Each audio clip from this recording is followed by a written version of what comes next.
देखिए, सबसे पहली बात तो यह है कि ये बयान हैरत अंगेज है।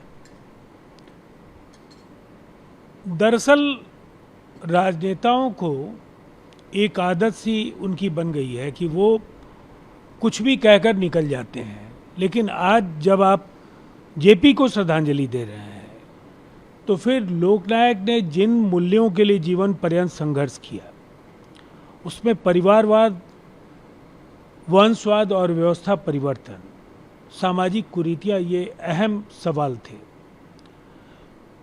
आज अखिलेश जी को ये देश को बताना चाहिए इनमें से कौन सा मूल्य उन्हें प्रेरित करता है और क्या उन्होंने इनमें से अपनाया या उनकी पार्टी ने अपनाया।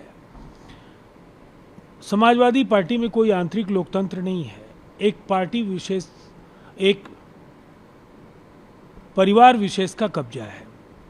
पूरी पार्टी के सांगठनिक पद हों, लोकसभा राज्यसभा की सीटें हों, विधानसभा विधान परिषद या स्थानीय निकायों के जो भी चुनाव होते हैं, जो कुछ उन्हें चाहिए वो ले लेते हैं। उसके बाद पार्टी के नेताओं के बीच उसका वितरण होता है।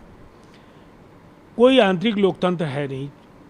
वहाँ चुनाव के नाम पर खानापूरी होती है और उसके बाद आप इस अवसर पर आप नसीहत दे रहे हैं नीतीश कुमार जी को, रिश्ते तोड़ने की सलाह दे रहे हैं। दरअसल बिहार के मुख्यमंत्री नीतीश कुमार तो लोकनायक जयप्रकाश नारायण के एक प्रमुख सेनानी हैं, उस आंदोलन के अगली कतार के नेता हैं। दूसरी तरफ बिहार में उन्होंने उन जीवन मूल्यों को अपनाया है। हमारे यहाँ परिवारवाद की आपको कोई गुंजाइश नहीं दिखेगी। व्यवस्था परिवर्तन के लिए जो महत्वपूर्ण कदम है, सब नीतीश कुमार जी ने उठाए। लोगों का जीवन बदला। केंद्र में हम नरेंद्र मोदी जी के नेतृत्व में एनडीए के साथ हैं और बिहार में नीतीश कुमार जी की अगुवाई में एनडीए जेपी के जीवन मूल्यों के आधार पर काम कर रही है। फिर हमें रिश्ते तोड़ने की सलाह देने का मतलब क्या है? वो जिनके साथ हैं उनके साथ उन्हें रिश्ते तोड़ने पर पुनर्विचार करना चाहिए, अगर जेपी के उसूलों का हवाला वो देते हैं तब। इसलिए कि पूरी की पूरी संपूर्ण क्रांति की अवधारणा तानाशाही और वंशवाद को लेकर जो कांग्रेस का थोपा हुआ नेतृत्व था, उसके खिलाफ थी। नीतीश जी को लेकर उन्होंने कहा कि समाजवादी नेता हैं वो, और कई ऐसे नेता सरकार में, उन्हें अलग हो जाना चाहिए, यही सही मौका है।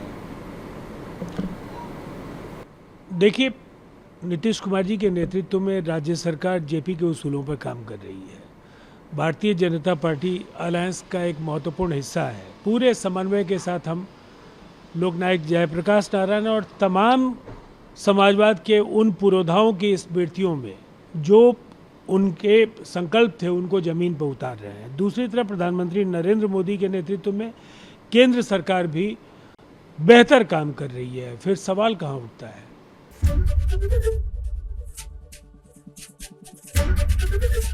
एबीपी गंगा, खबर आपकी, जुबान आपकी।